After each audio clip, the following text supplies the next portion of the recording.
It's time to give Keith Andrews credit because he just tactically outclassed people's favourite manager in De Zerbi. Now, I feel like this season my aim is to change people's perception of Brentford and Keith Andrews because everyone thinks Brentford's football is so simple. They get the ball, they go long, they win their duels. Thiago wins his flickers to Sharda and Natara and they run off him and they score.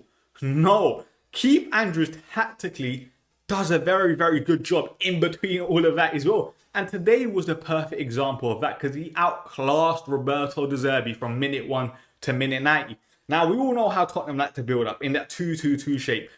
The centre-backs pull out wide in Van Hecke and Senesi, but today Brentford did not let them breathe. You guys can see the image on the screen here where Thiago and Jensen were honestly sensational today because they were almost closing down the passing lane, the passing angle to the centre-backs in Van Hecke and Senesi. But they're also still centrally compact in not allowing Kinski to play that ball to Tonali and Bergvall. And the midfielders for Brentford today, in Yana and Sangari, you guys can see this image here in theory what it was, were following the midfielders of Tottenham so well. And that meant Kinski had to go long. But when he went long, Dango, Torrent and Sade were on the fullbacks already in Gray and Robertson. And if you want to go long to the forwards, in Richarlison and Conor Gallagher, you think you can do that? Brentford centre-backs in Collins and Ayer will eat you up, and they've done that today. Richarlison could not hold up nothing. Brentford, Keith Andrews, wow. Now, another thing I believe Brentford don't get enough credit for is the way they build up from the back and their ability to always find solutions. In terms of those times today where Keller was trying to build up from the back, Tottenham were pressing on. Sangare and Yano's game intelligence in terms of when to drop was sensational because there was times both of them were dropping deep together, trying to create a numerical advantage, which meant Brentford could play out. And I just thought it was sensational. And this is why Keith Andrews deserves credit because a lot of managers are very, very stubborn with how they're building out. Keith Andrews does give players a bit of freedom.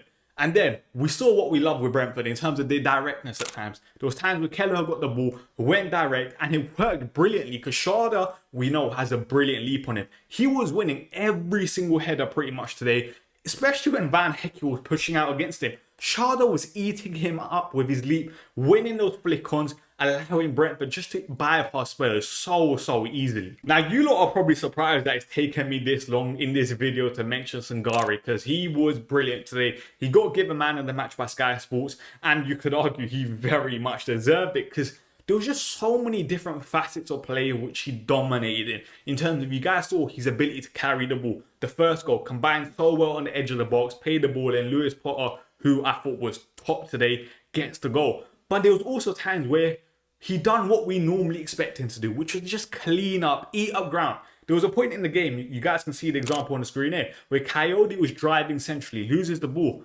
Sangare just cleans up so nicely, wins the ball back, and he was just brilliant. Honestly, how Brentford got him uncontested by the rest of the teams in Europe is crazy because this is a Champions League level player. Brentford are so lucky to have him, and Brentford fans are going to enjoy him for at least this season. Now, another person that I think deserves a lot of credit today was Lewis Potter because I think he is top class in terms of Tottenham just found it so difficult to mark him because he's so comfortable in so many different areas of the football pitch.